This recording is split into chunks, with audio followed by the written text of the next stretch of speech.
les auditeurs de podcast et les auditeurs de radio, c'est souvent deux catégories différentes. Et on n'écoute pas et on cherche pas un contenu à la radio comme on l'écoute ou on le recherche sous forme de podcast. Et donc, il y a vraiment... Il y a des publics, bien sûr, qui font les deux, mais il y a aussi des publics qui sont soit que radio, soit que podcast. Et l'avantage de podcast.fr, ça sera aussi une façon de ranger tous nos contenus différemment, par collection, par thématique, etc.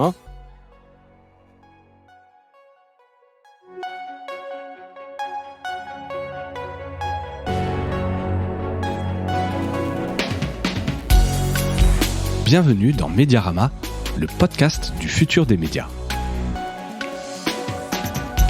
Je suis François Desfossés et chaque semaine, je rencontre des entrepreneurs, des têtes penseuses et des experts de la galaxie média. Ce podcast est proposé par Cosa Vostra, agence de conseil tech et créative. Retrouvez-nous sur cosavostra.com.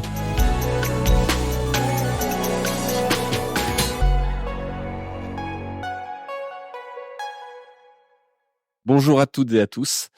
Merci d'assister à cet enregistrement en public. C'est une première pour Mediarama, donc je suis très content de le faire ici à Bordeaux, ville où j'habite en l'occurrence. Et donc bonjour aussi aux auditrices et auditeurs qui écouteront ce podcast, comme d'habitude, en écoutant Mediarama sur les plateformes. Voilà, donc vous participez à cet exercice. Au début, je pensais que ce serait en live. Non, c'est pas en live, c'est juste un enregistrement en public. Et pour ce premier épisode en public, j'ai le plaisir de recevoir Frédéric Courtine, homme des médias et l'un des fondateurs d'Airzen Radio. Bonjour Frédéric. Bonjour. Merci d'avoir accepté cette invitation. Alors, faut quand même rappeler qu'on est à Bordeaux au festival Bordeaux Faites le podcast, qui est la 2e édition. Donc, merci aux organisateurs pour cette invitation. Donc, avant de parler d'Airzen Radio, si tu veux bien, une petite digression peut-être sur ton parcours, parce que je le disais, tu es un des fondateurs, mais tu n'es pas tout seul. Tu étais accompagné de Jean-Louis Simonet et Anne-Marie Decouvreur. Donc, c'est derrière le groupe Media Meeting, spécialisé dans les radios. Tu vas nous raconter un peu tout ça. Comment vous en êtes arrivé là, un peu la jeunesse d'Airzen Radio? Alors, en fait, moi, je suis issu de ce qu'on a appelé à l'époque la génération Mitterrand. Donc, ces jeunes qui avaient entre 18 et 20 ans et qui votaient pour la première fois en mai 81 et qui ont majoritairement voté à l'époque pour François Mitterrand. Et donc, ça s'est passé le 10 mai 81. Parmi toutes les promesses du candidat président, il y en avait une qui nous intéressait particulièrement, c'était la libération des ondes. Puisque à l'époque, donc avant 1981, on ne recevait que 3 ou 4 stations de radio. Ici à Bordeaux, on recevait France Inter, bien évidemment, et après ce qu'on appelait les radios périphériques, qui étaient des radios qui étaient diffusées depuis les territoires extérieurs à la France. Donc pour Bordeaux, on recevait Radio Monte-Carlo et Sud Radio, et quand on était un peu plus au nord de la France, on recevait Europe 1 et Radio-Télé Luxembourg, RTL. Et dans les promesses de Mitterrand, donc il y a la libération des ondes, et moi, quelques semaines après son élection, j'ai fait partie de ce groupe de 4 à 5 000 personnes partout en France qui sont partis principalement en Italie acheter des petits émetteurs de radio et qui les ont ramenés et qui ont démarré ce qu'on a appelé les radios libres. Parce qu'il y avait des radios pirates aussi. Oui, il y avait des radios pirates. François Mitterrand avait participé à une radio pirate et c'est aussi pour cela qu'il a engagé la libération des ondes.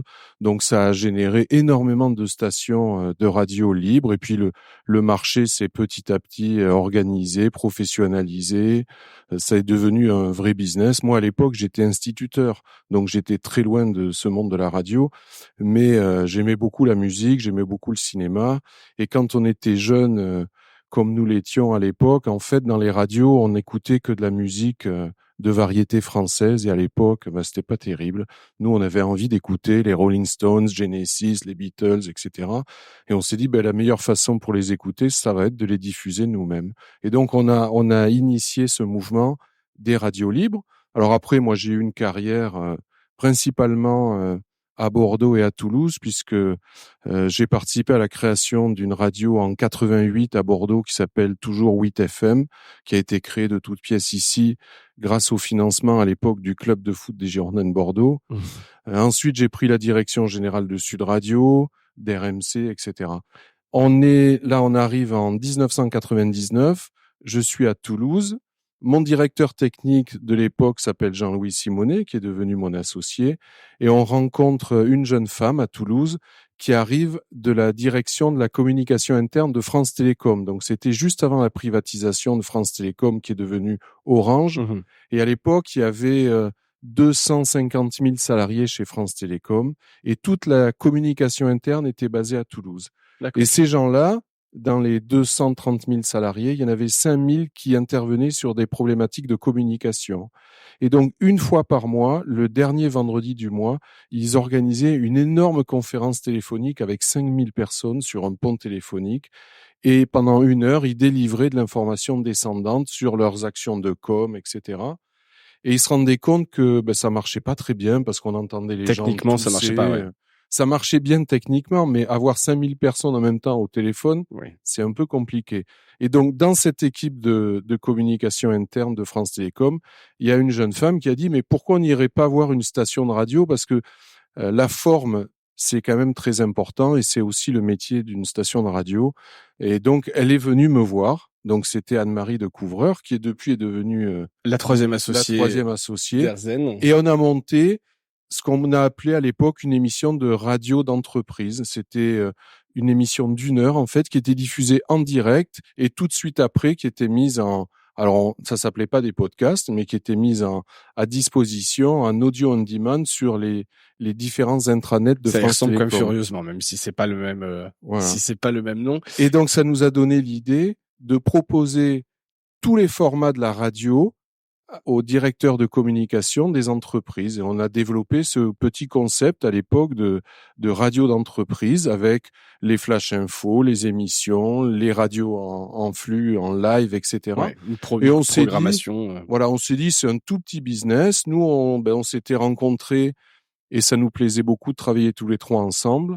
Et donc, on a profité, moi, de la vente de Sud Radio à l'époque, pour partir. Elle a profité d'un plan de départ de France Télécom et on s'est retrouvés tous les trois avec l'envie de travailler à trois ensemble sur vraiment ce qui était une niche, c'est-à-dire la radio et l'audio pour la communication des entreprises. À l'époque, personne n'en parlait. On parlait beaucoup d'écrits, de mails, de journaux d'entreprise, pas mal de vidéos, de télé d'entreprise, mais d'audio, jamais. Donc, on a fait beaucoup de pédagogie. Et ce qui nous semblait être une petite niche à l'époque, c'est-à-dire il y a pile 20 ans, puisqu'on a démarré Media Meeting en 2004, aujourd'hui, donc 20 ans après, on a toujours Media Meeting et on a 120 salariés qui travaillent uniquement sur cette partie audio et radio d'entreprise. Voilà. Beau parcours. Et donc, si on fait un petit saut dans le futur, vous lancez en 2021 Airzen. Oui. C'est quoi le point de départ? Parce que donc là, Media Meeting, vous étiez vraiment sur des radios d'entreprise, oui. Un truc très B2B. Airzen, a priori, c'est absolument pas ça. C'est quoi? C'est une lubie? C'est une danseuse? Vous dites, tiens, il y a un truc à faire. On en a un peu soupé des radios d'entreprise? Ah non, c'est pas du tout ça. C'est plutôt la synthèse en fait de nos 40 ans d'activité professionnelle.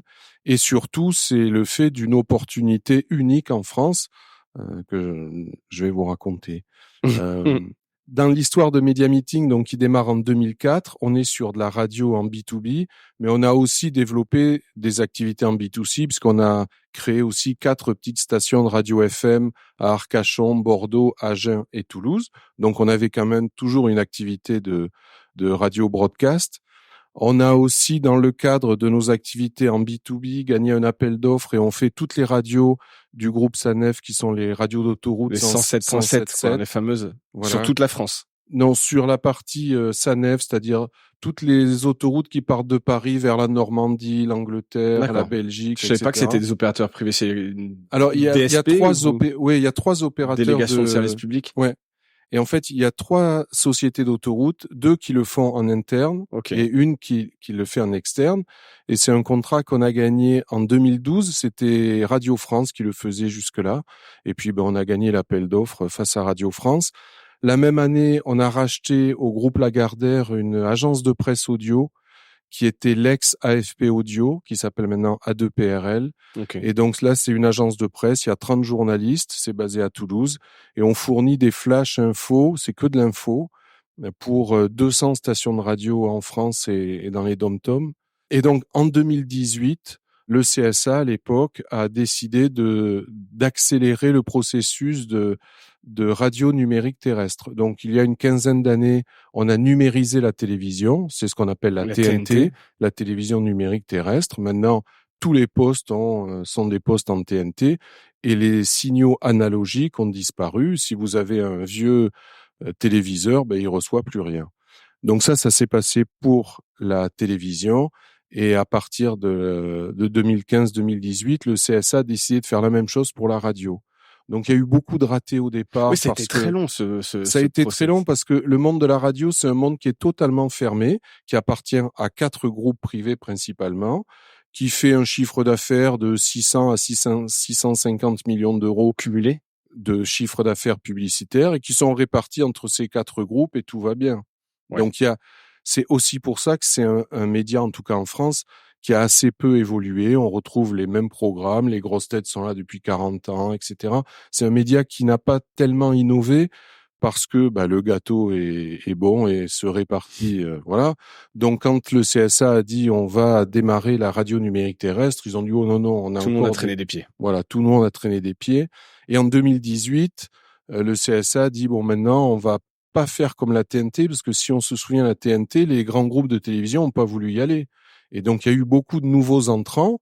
Et 15 ans après, ces nouveaux entrants ont tous été rachetés par les groupes historiques. Voilà. Donc, en radio, les radios nationales n'ont pas voulu faire pareil. Elles ont traîné des pieds. Mais quand le CSA, en 2018, a dit « Maintenant, on lance un appel à candidature pour des radios nationales en DAB+. » Donc, le DAB+, c'est la norme technologique, ça veut dire Digital Audio Broadcasting. Ces groupes de radio ont candidaté. Le DAB+, donc la norme numérique, ce sont des multiplex de 13 radios. Et en France, puisqu'on est quand même sur un territoire européen, en France, on a 5 multiplex qui sont attribués donc aux opérateurs français. D'accord. C'est quoi, pardon, je vois pas ce que c'est les multiplex. Je vais t'expliquer. En fait, ce sont des bouquets de radios. D'accord. En FM, chaque radio a obligatoirement un émetteur. En DAB+, en numérique terrestre, chaque émetteur permet de diffuser 13 radios. Donc, ça consomme beaucoup moins d'énergie, etc. C'est beaucoup mieux pour la planète. C'est mieux techniquement puisque c'est une diffusion numérique. Ça permet d'envoyer des données associées. On peut envoyer la pochette d'un livre dont on est en train de parler, etc. Des métadonnées, etc. Voilà. Donc, c'est plus intéressant. Et donc, la France a 5 multiplex de 13 radios. Ça veut dire que le CSA a décidé de garder 2 multiplex de 13 radios pour chaque ville pour les radios locales, associatives et commerciales, un multiplex pour les radios régionales et 2 multiplex pour les radios nationales. C'est-à-dire 26 radios nationales. Il y a eu un appel à candidature pour ces 26 places, en sachant que toutes les radios FM nationales, à partir du moment où elles le souhaitaient, étaient prioritaires pour avoir un canal numérique, ce qui est tout à fait logique. Voilà. Et donc, en fait, quand on calcule tout ça, il y a 6 radios nationales pour le groupe Radio France, 4 pour le groupe Énergie, 3 pour le groupe M6, etc. Quand on fait le total, il restait une place. Il y a eu 44 dossiers pour cette place de radio nationale. Et le CSA a retenu notre projet qui s'appelait RZN Radio et qu'on a donc écrit. La seule nouvelle radio nationale qui existe. Et quand on l'a écrit, c'était en 2018. Et le CSA a délivré les autorisations en mars 2019. Mais il a fallu attendre octobre 2021 pour commencer à émettre. Parce que nos consoeurs ont dit « Oh là là, attendons un petit peu, on n'est pas pressé ». Après, en mars 2020, il y a eu l'épisode Covid et c'était pas très approprié pour lancer de nouveaux business. Mais là, le CSA, en octobre 2021, a dit maintenant, il faut y aller. Ouais. Et les émetteurs se sont ouverts. Au début, donc octobre 2021, on a commencé à émettre sur l'Île-de-France et l'axe Paris, Dijon, Lyon, Aix, Marseille. Et là, en avril 2024, on a déployé à peu près 160-170 émetteurs. On est présent dans les 50 plus grandes villes de France. Et à terme, cette norme va remplacer la FM et petit à petit, les émetteurs de FM vont s'éteindre et ça sera remplacé par la norme DAB+. Depuis fin 2020, tous les véhicules, les voitures neuves vendues dans toute l'Europe ont obligatoirement la puce DAB+, en plus de la FM. Et c'est transparent, c'est-à-dire les autoradios se calent d'abord en DAB+, et après en FM. Et depuis la même date, c'est-à-dire fin 2020, tous les petits postes de radio vendus à la Fnac, chez Darty, etc., à partir du moment où ils ont la FM, ils ont obligatoirement le DAB+. Ok, c'est l'état un peu ma question parce que j'ai pas l'impression que les gens connaissent ça et Non. échangent ou achètent souvent des radios. Ouais. Mais maintenant, si vous achetez une radio, il y aura forcément le DAB+.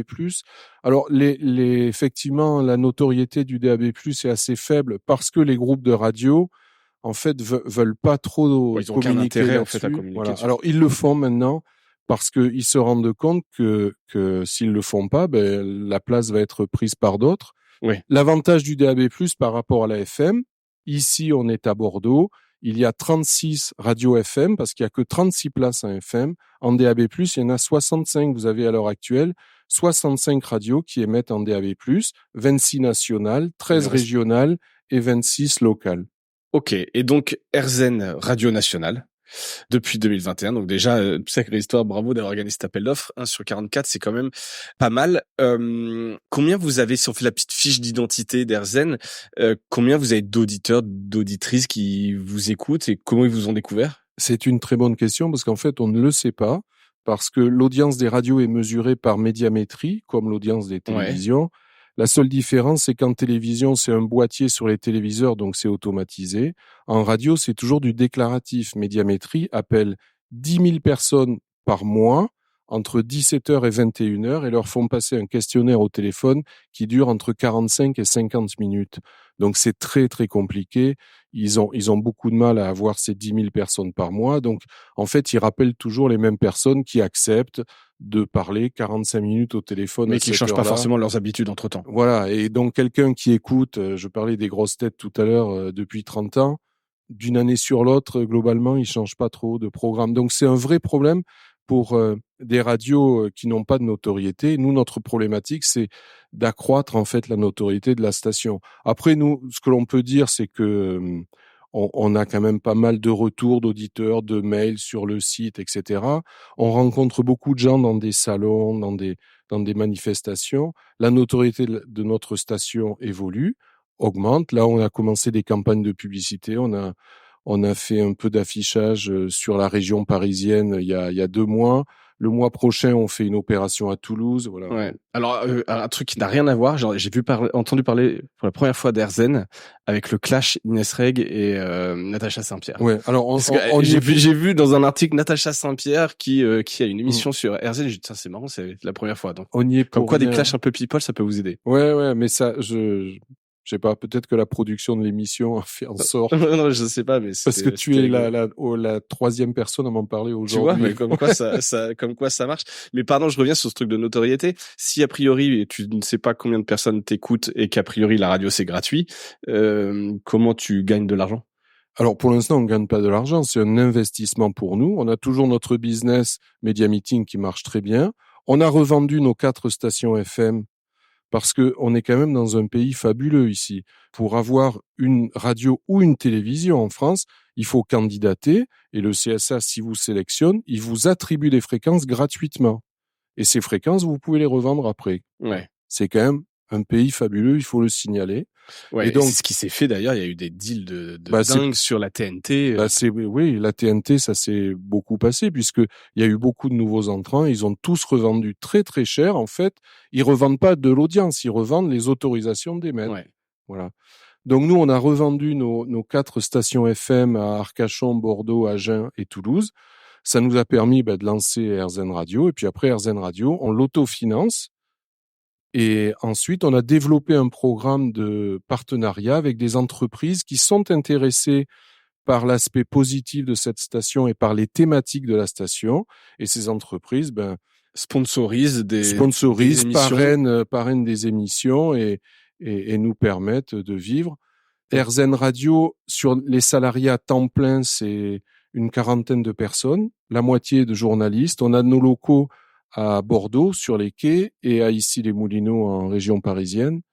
Et on a quelques journalistes en province. Donc, on a 40 journalistes et 40 salariés, 20 journalistes et 20 autres salariés à temps plein. Et après, on a une trentaine de pigistes qui interviennent sur des fournitures de contenu une fois par semaine, etc.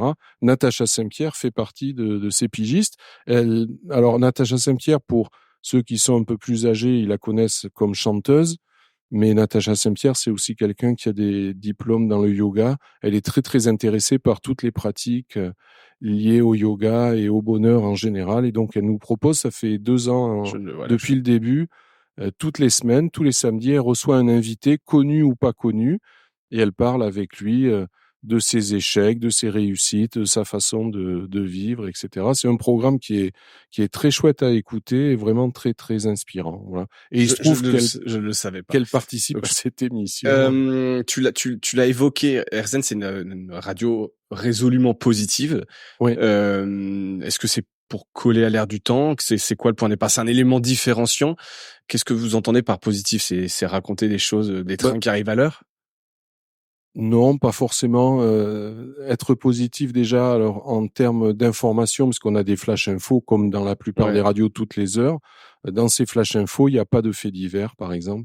Il y a absolument rien de négatif et on ne parle que de choses positives. Et il y en a plein en fait. Au début, les journalistes étaient un peu perplexes. Ils nous disaient mais de quoi on va parler? Il y a tous les jours, ils trouvent des sujets pour les flash infos. Aujourd'hui, hier, l'Assemblée nationale a voté contre des particules en fait qui sont très nocives. Ben voilà, ça fait partie des choses. J'ai eu des déblocages de budget sur des énergies vertes, etc. En tout cas. Bon, il y a plein de choses à évoquer. Et après, la rédaction interne donc d'Airzen, ils fournissent à peu près une centaine de sujets par semaine. Et au début, quand on les a recrutés, c'était tous des professionnels de radio qui étaient intéressés par nos thématiques. Ils nous ont dit, ouais, mais au bout de 2-3 mois, peut-être qu'on aura plus de sujets. Donc ça, c'était pendant l'été 2021, avant le lancement. Là, on est en avril 2024 et il se pose plus la question des sujets. Il y en a énormément.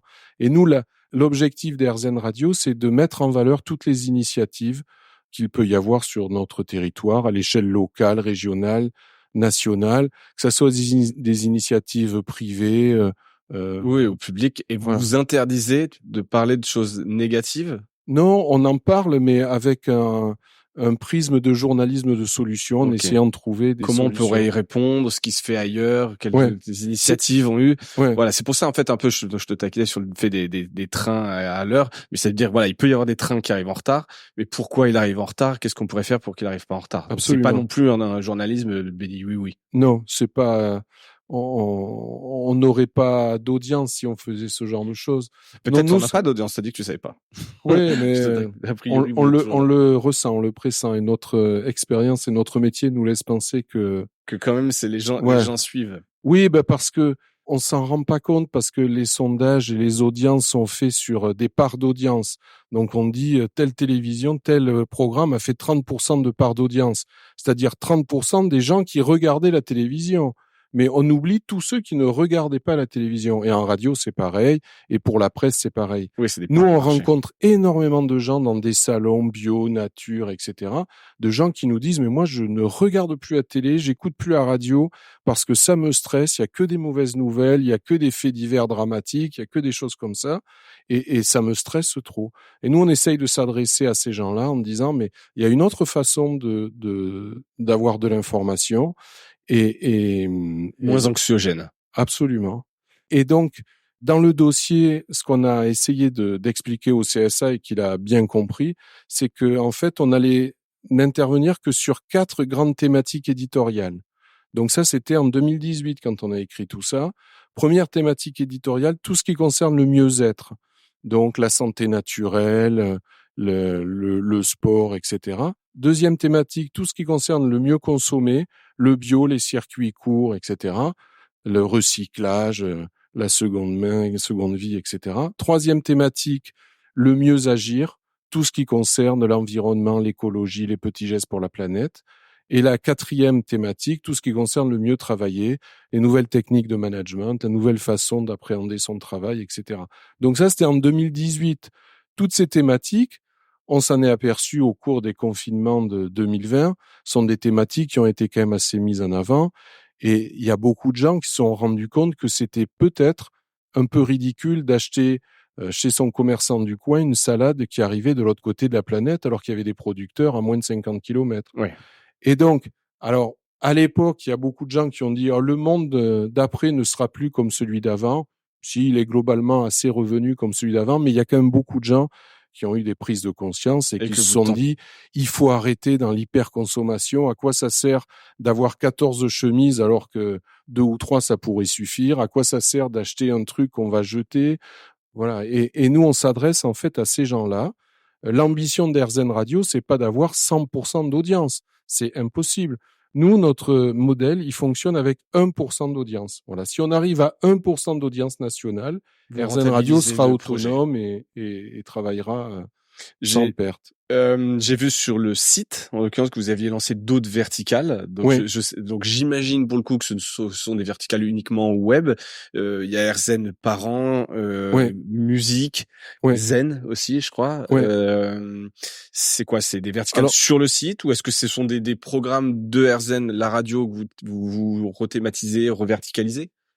Les deux. Les deux. Alors d'abord, c'est sur le site et là, c'est uniquement en digital, en streaming, puisqu'il n'y a pas d'autorisation d'émettre pour ces programmes-là. AirZen Parents, par exemple, alors c'est aussi parce qu'on croit de plus en plus à des médias thématisés qui s'adressent à des communautés d'intérêt, en fait. Et une des communautés qui est assez simple à comprendre, c'est la communauté des jeunes parents. Donc au début, on a appelé ce projet moins 9 plus 36, c'est-à-dire de la conception de l'enfant jusqu'à son entrée à la maternelle. Et là, on s'est rendu compte, parce qu'on fait énormément de reportages, plus d'une centaine par semaine, que globalement, les jeunes parents ont tous le même type de problématiques, surtout quand c'est le premier enfant, etc. Et on a fait énormément d'interviews de pédiatres, de doulas, de sages-femmes, etc. Et donc, dans cette verticale-là, on réutilise tous les programmes que l'on fait qui s'adressent à cette population des futurs ou des jeunes parents. Et en fait, on le remet en onde pour en faire une web radio thématisée. Et si on est dans ce cas-là et qu'on s'intéresse à ces problématiques-là, il y a un média qui est là, voilà. Et que l'on pourra commercialiser dans le futur, mais c'est pas fait pour ça à la base. À la base, c'est fait pour arriver à sortir des thématiques de plus en plus fines. D'accord. Parce que c'était effectivement ma question. Est-ce que c'est plus simple à monétiser quand on est sur quelque chose de thématique? Non. Forcément, ta liste d'annonceurs, elle est plus simple. Aller voir des fabricants de poussettes, d'alimentation bébé, etc. En France, je parlais tout à l'heure de la mesure d'audience qui est toujours un peu archaïque. L'achat d'espace radio l'est tout autant, puisque si vous n'êtes pas dans les résultats de médiamétrie, vous n'existez pas. Pour les agences médias. Voilà. Donc ça, on est allé voir toutes les agences médias au début, qui étaient toutes hyper enthousiastes à l'idée d'avoir un nouveau programme, etc. Et en nous disant, c'est super pour une fois qu'on pourra dire à nos annonceurs qu'il y a autre chose que la 43e saison des grosses têtes, etc. Mais c'est pas suivi des faits parce que ils n'arrivent pas à convaincre ou ils ne veulent pas convaincre les annonceurs d'enlever un peu de budget au groupe RTL pour le mettre là, etc. Bon, après, c'est comment ça marche les agences médias, hein. C'est quelque chose qui fonctionne. Pourquoi aller s'embêter plus travailler pour prendre le risque d'aller sur un nouveau venu? Alors, je pense qu'il faut le faire et toi, t'as envie de le faire. Par conscience professionnelle, quoi. Et puis, parce que on est ici dans un festival du podcast, je pense que les annonceurs ou les agences médias qui n'ont pas compris que l'audio avait évolué, que la consommation de l'audio et la radio fait partie de cet audio, avait évolué, c'est qu'ils sont passés à côté de quelque chose. Mais bon, après, ça, c'est leur problématique. Donc, nous, on s'est dit, avant d'avoir de l'audience et avant d'avoir de l'audience mesurée, on va trouver des partenariats. Et donc, on est allé voir des entreprises. Notre première entreprise, ça a été Léa Nature, qui est une entreprise formidable, qui est en fait un agglomérat d'entreprises autour du bio. Et on leur a expliqué notre projet. Dans les 4 thématiques, il y avait le mieux consommé et donc toutes les thématiques autour de la bio, de la proximité, etc. Et donc, ils sont devenus partenaires fondateurs et aident AirZen Radio à vivre financièrement. Comme quoi, on n'est jamais mieux servi que par soi-même. Oui, et puis parce que je pense que c'est compliqué d'expliquer mieux en fait que nous, un intermédiaire, c'est compliqué, quoi. Ouais, clairement. Je reviens une seconde sur les formats. On parle souvent d'hybridation des formats. Les podcasts sont en vidéo, les podcasts font des événements. Il y a Bliss Story, par exemple, qui a fait des grands événements, Clémentine Gallet, ou de la diversification. Christopher Siminelli, là, de Orso Média, en parle souvent de diversification. Est-ce qu'il y a d'autres types de produits éditoriaux sur lesquels vous pourriez miser ou sur lesquels vous misez chez AirZen en dehors de l'audio? Pas pour l'instant, mais bien évidemment, dans l'équipe, on a une vidéaste parce que si on veut développer sa notoriété sur les réseaux sociaux, La vidéo, forcément, c'est le voilà. format roi. Mais on fera pas de la radio filmée, ça c'est ridicule. Nous, on croit beaucoup dans le Pourquoi c'est pouvoir. ridicule? Parce que ça n'apporte absolument rien. La radio filmée, mettre des caméras dans un studio, surtout quand ce sont des radios musicales qui font ça, Oui, alors ça, évidemment. c'est un peu étrange, objectivement. Nous, on croit beaucoup dans la magie de l'audio et dans la force de l'audio et de la radio, qui est un média d'accompagnement, qui est un média que l'on peut écouter en faisant autre chose, etc. Voilà, donc sur l'intérêt de la vidéo, oui, sur certains sujets, ça peut avoir un intérêt. Mais on veut pas faire une station de télé. Nous, on est une station de radio Donc de la vidéo, oui, mais pour les réseaux sociaux, pour accroître la ouais. notoriété. Et quand il y a vraiment un intérêt extraits, à des montrer quelque punchlines, chose. Voilà. Après, oui, on réfléchit à des formats papier sur nos verticales. Pourquoi pas sortir des guides, etc. On est en train de réfléchir à tout ça. Sortir un magazine aussi autour de nos thématiques. Et puis, on va élargir un petit peu le champ d'AirZen Radio au podcast parce que on est énormément sollicité par des producteurs de podcasts sur des podcasts thématiques dans nos thématiques, mais on peut pas les passer parce que nos programmes ils sont complets ou c'est pas adapté en termes de durée, de mécanique, etc. Et donc on va prochainement lancer une nouvelle plateforme. Donc vous aurez airzen.fr où là on retrouve tous les contenus diffusés à la radio puisque comme cette radio a été créée fin 2021, on s'est adapté tout de suite au nouveau mode de consommation. Oui, numérique, découpage, replay. Voilà. Donc, on écoute la radio en linéaire et on écoute tous les contenus en délinéarisé. En audio on demand, vous êtes arrivé au milieu d'une interview, vous pouvez réécouter le début, etc. On peut l'écouter sous forme de podcast de collection et on va lancer donc une nouvelle plateforme où là, les podcasts vont être rangés de façon un peu différente et surtout, on va accueillir des podcasteurs autres et des producteurs de contenu autres. Et ça va s'appeler podcast.fr parce que vous avez l'URL? Ce nom de domaine nous appartient, mais on l'a déposé il y a 12 ou 13 ans. Parce que, en fait, le podcast, ça existe, le mot, depuis une quinzaine d'années, mais les radios, ça fait 100 ans qu'on fait du replay, de l'audio on demand, etc. Donc, le nom de domaine nous appartient, au singulier et au pluriel, et on va lancer ça très prochainement, là, je pense, à la fin de l'été. C'est un beau nom de domaine, évidemment. Ouais. Après, voilà, le challenge de faire venir les gens écouter, changer les habitudes d'écoute, là aussi, c'est un challenge. Ouais. Les gens ont quand même pris aujourd'hui leur habitude d'écouter, qui sur Spotify, Apple Podcast. Ouais, mais il n'y a pas encore vraiment de sites majeurs, je trouve, de compilation. Non, il y en a eu. Il y a eu des il y en a Sibel. Ouais. Alors, nous, on se dit aussi que on s'en est rendu compte là au cours des 2 premières années d'existence, c'est que les auditeurs de podcast et les auditeurs de radio, c'est souvent 2 catégories différentes. Et on n'écoute pas et on cherche pas un contenu à la radio comme on l'écoute ou on le recherche sous forme de podcast. Non. Et donc, il y a vraiment, il y a des publics, bien sûr, qui font les deux, mais il y a aussi des publics qui sont soit que radio, soit que podcast. Et l'avantage de podcast.fr, ça sera aussi une façon de ranger tous nos contenus différemment, par collection, par thème, thématique, etc. Je vous disais qu'on en produit 200 à 300 par semaine. Ça veut dire sur notre site airzen.fr, depuis un peu moins de 2 ans et demi, on a quasiment 35 000 podcasts. Ouais. Donc vous tapez n'importe quel mot-clé, il y en a. Vous avez des choses à écouter. Il y a de l'offre. J'ai 2 dernières questions pour toi. Est-ce que tu as passé la journée ici? Est-ce qu'il y a des choses qui t'ont marqué dans la journée, des choses que tu as retenues ou, sur le podcast? Mais moi, ce qui me marque toujours, c'est le fait que c'est bouillonnant et que il y a des gens vraiment que ça intéresse. Parce que vous savez, dans le monde de la radio broadcast, c'est-à-dire des vieilles radios classiques, on regarde ça un peu de haut, quoi. Vous voyez, ça clair. concerne un peu des gamins qui s'amusent de leur côté, etc. Et ils sont au même titre que quand on avait lancé des radios d'entreprise, ils nous regardaient en disant, mais le B2C, c'est déjà énorme, le B2B, c'est rien du tout. Bon, on a 120 salariés quand même, c'est pas mal. Voilà. Ça fait vivre un peu de gens.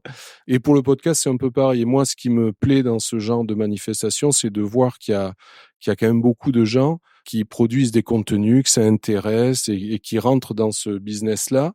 Ça me rappelle un petit peu quand j'étais jeune et qu'on a lancé des radios libres. Il y a 40 ans, au début 80, on avait la envie... même effervescence. Ouais, c'est un petit peu ça. Il y a juste une différence qui est importante, et c'est pour ça que ce genre de manifestation est importante, c'est que les radios libres, c'était une aventure collective.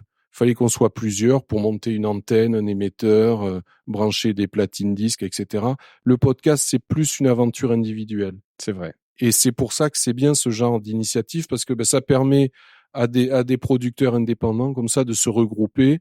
Ils vont s'apercevoir que tout le monde a les mêmes types de problématiques, etc. Et ça, c'est plutôt chouette. Voilà, ça, tu as tout à fait raison. Et la dernière question que j'ai pour toi, qui est un peu le gimmick du podcast, est-ce que tu as un truc cool à nous partager? Moi, j'ai un truc cool, mais c'est très, très personnel. Mais c'est l'idée. Attention, est-ce que si c'est gênant, tu peux le garder pour toi? Non, pas du tout. Mais moi, la première fois où j'ai fait de la radio, donc c'était en juin 1981, et on avait démarré dans un tout petit local qui était quai des Chartrons à Bordeaux. Et là, le siège d'Airzen Radio est quai de Bacalan, c'est-à-dire à 100 mètres pile. Et donc, pour moi, c'est vraiment une boucle en fait. Ouais. Et c'est aussi ce qu'on a mis dans ce programme Airzen, c'est-à-dire la quintessence et la synthèse de tout ce qu'on avait appris en radio. Et on s'est dit, pour cette dernière aventure professionnelle, il faut qu'on fasse un truc intéressant, un truc qui nous intéresse, et pas juste diffuser de la musique et de la pub. Et voilà. Bon, écoute, merci beaucoup Frédéric pour ton temps. Je ne sais pas si vous avez des questions pour Frédéric, c'est le moment. S'il n'y en a pas, il me reste à te remercier et merci à toutes et à tous pour votre écoute. On peut l'applaudir. Merci Frédéric. Merci. Voilà, Mediarama s'achève. Si cet épisode vous a plu, n'hésitez pas à le liker et le partager. Et puis, si vous souhaitez être accompagné par notre agence Cosa Vostra, contactez-moi par mail mediarama@cosavostra.com. Portez-vous bien.